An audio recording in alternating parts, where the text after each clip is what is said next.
आदर्श कर्मयोगी, महान दार्शनिक, दूरदर्शी राजनेता, विलक्षण विचारक, एक व्यक्ति जिसने ये सिद्ध किया कि राजनीति से लेकर अर्थव्यवस्था तक ऐसा कुछ भी नहीं है जिसका समाधान भारतीय दर्शन में ना हो।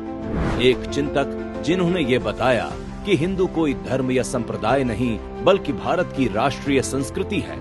ऐसे राजनीति के पुरोधा, अंत्योदय के जनक पंडित दीनदयाल उपाध्याय जी को आज पूरा देश याद कर रहा है।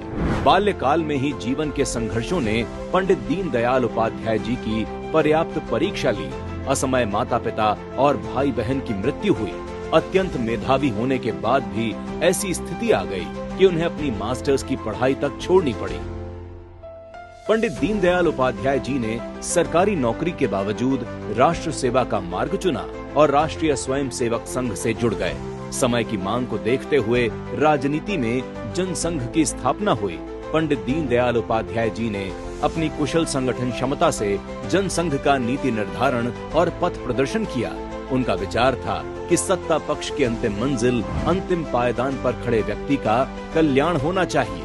जहां पूंजीवादी और साम्यवादी विचारधाराएं व्यक्ति को सिर्फ एक आर्थिक और राजनैतिक इकाई मानती थी, तब पंडित दीनदयाल उपाध्याय जी ने दोनों विचारधाराओं को नकारते हुए एकात्म मानववाद का सिद्धांत दिया, जिसमें व्यक्ति का समग्र विकास शामिल था।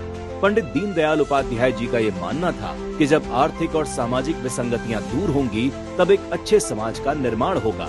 अच्छे समाज से अच्छी राजनीति होगी, अच्छी राजनीति से अच्छी सरकार बनेगी और अच्छी सरकार से अच्छा देश बनेगा।